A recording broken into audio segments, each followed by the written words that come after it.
Assalamualaikum warahmatullahi wabarakatuh.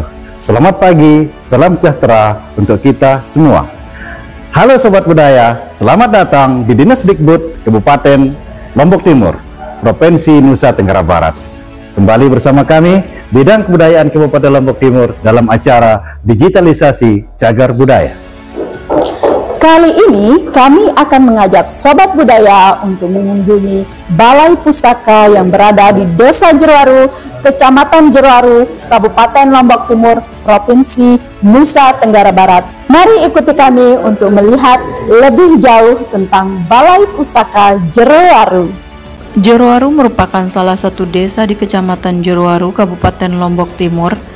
Di Desa Jeruwaru terdapat dua situs sejarah yang salah satu di antaranya memiliki peninggalan mencapai ratusan buah, yakni Balai Bele dan Balai Pusaka atau Gudang Pusaka Jeruwaru.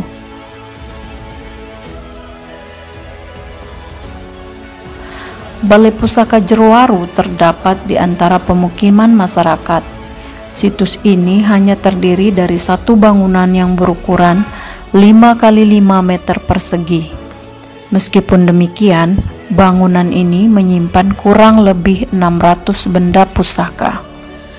Benda-benda pusaka tersebut terdiri dari alat logam, alat penginangan, bandul, botol keramik, cepuk, fragmen bandul, fragmen gong, gelang logam, golok, gong, guci, ikat pinggang logam, keris, mangkok keramik, mangkok penginangan, mangkok perunggu, nampan, nampan perunggu, naskah kuno, parang, penginangan, perunggu, peti, piring keramik, sendok keramik, senjata, tas, teko, tombak, tongkat, tutup keramik, tutup wadah, dan wadah atau cepuk.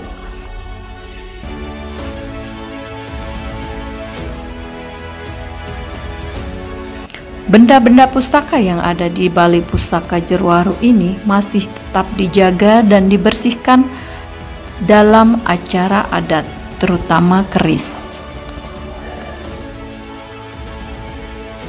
Nama saya Lalu Maswan, sebagai juru pelihara di Gudang Pusaka Jeruwaru, Desa Jeruwaru, Kecamatan Jeruwaru. Saya mulai sebagai juru pelihara dari generasi terakhir untuk sekarang ini sekitar tahun 2003. Kemudian di Gudang Pusaka ini ada beberapa jenis benda yang ada di tempat ini, termasuk ada keris, ada lontar, ada yang berbentuk keramik seperti piring, kemudian mangkok, ada juga gegandek, ada juga tombak, ada dulang lama seperti Al-Quran, juga Al-Quran tua. Kemudian Gudang Pusaka ini sudah cukup lama berdirinya, sebagaimana saya diceritakan oleh orang tua kami dulu bahwa benda pusaka ini, tempat Gudang Pusaka ini berdiri kurang lebih sekitar abad 15 berdirinya, sampai sekarang tetap kita pelihara, dan alhamdulillah dari Dinas Kebudayaan juga ikut bersama-sama untuk pelestarian daripada benda pusaka yang di tempat Jeruwaru ini.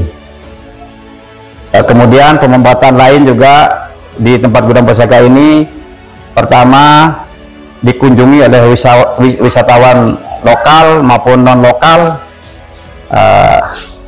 kemudian dari mahasiswa dan siswa-siswi yang ada di Kecamatan Jeruwaru, bahkan di kecamatan lain. Di Gudang Pusaka ini sudah berkali-kali terjadi perenovasian, baik dari andil masyarakat, kemudian juga dibantu oleh pihak pemerintah setempat. Termasuk yang terakhir ini baru direnovasi tahun 2021 ini, sehingga dalam keadaannya seperti ini, bentuknya seperti ini.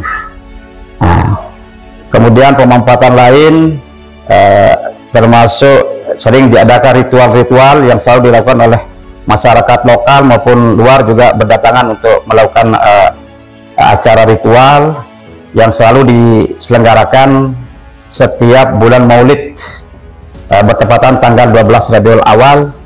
Malam itu kita adakan pembacaan lontar, kemudian pembagian santunan kepada anak yatim dan orang-orang tua jumbo. Jadi selalu kami lakukan seperti itu, kegiatan-kegiatan yang selalu ditinggalkan oleh orang-orang tua kami terdahulu.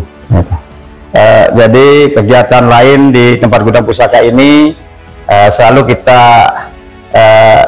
laksanakan, terutama pembersihan atau istilahnya penyelamatan daripada benda-benda pusaka yang ada di tempat gudang pusaka ini, termasuk pembersihan keris, pembersihan tombak. Itu yang kami selalu lakukan setiap bulan Rabiul Awal bertepatan dengan tanggal 12 Rabiul Awal. Itu selalu kami rutin lakukan, sebagaimana yang dijalankan oleh orang-orang tua kami terdahulu. Kemudian pemambatan lain juga banyak dikunjungi oleh wisatawan lokal dan bahkan wisatawan non lokal, termasuk banyak juga dari Australia, kemudian beberapa bulan kemudian juga dari ada juga dari Belanda.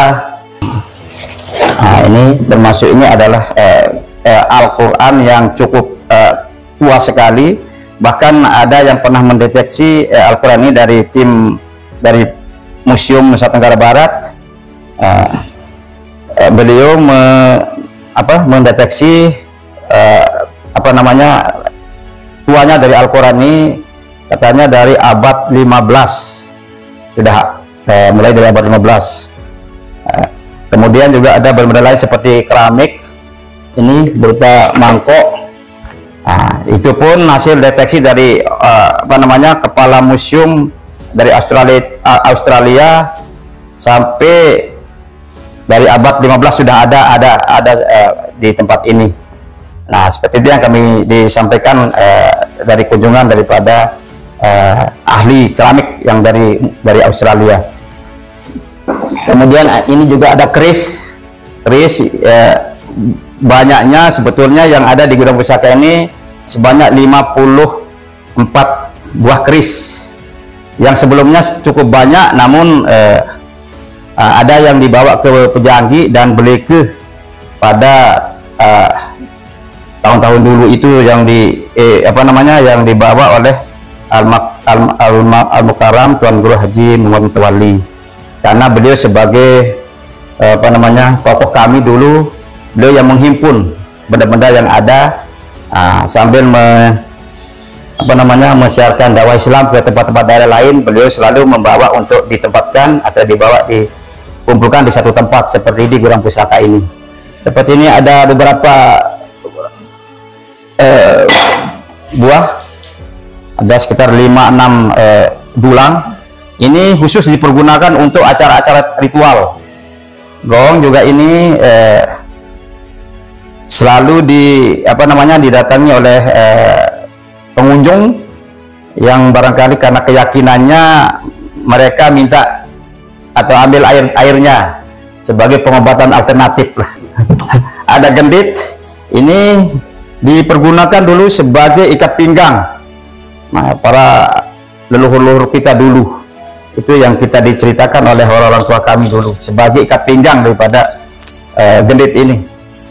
Ada gelang, ada juga tempat menaruh sirih. Nah, seperti ini ya, termasuk tombak. Ini cukup banyak sekali sebenarnya tombak ini, tapi ada yang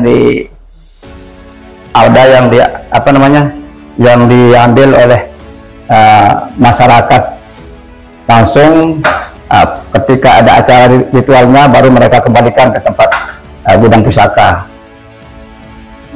Kemudian ada penggiling bubus juga ada, seperti ini, ada batu. Nah, bubusnya sering dikunjungi oleh orang-orang yang datang untuk yang barangkali yang yakin lah tentang keberadaan bubus ini, yang datang istilahnya untuk pengobatan alternatif. Nah, gadek ini mungkin selalu dibawa oleh orang tua kita dulu sebagai kebiasaannya, sebagai apa namanya tempat menaruh barang-barangnya yang dibutuhkan, seperti apa namanya tempat sirihnya. Kemudian ada juga istilahnya yang dipakai oleh orang tua kita dulu ini untuk mencari waktu-waktu yang baik. Ya, ini adalah warige, tempat perhitungan orang-orang Lombok itu. Jadi orang-orang Sasak dulu seperti ini keyakinannya untuk menghitung apa namanya perjalanan atau jam yang baik menurut mereka, atau waktu gitu.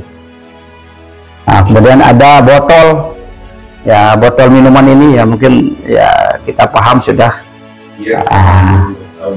Pada zaman-zaman waktu apa namanya waktu dia berperjalanan atau apa untuk membawa bekal untuk air minum gitu. Ini ceret ini.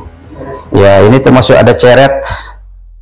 Ceret juga ya biasa digunakan untuk ya menyimpan air lah untuk diminum. Nah seperti ini adalah contohnya, ini berasal dari Belanda, Holland termasuk Belanda. Ini juga termasuk bebadong. Nah, ini juga cukup ya, hanya sudah kita ganti anunya, sebenarnya sudah ada anunya, cuman sudah robek ini.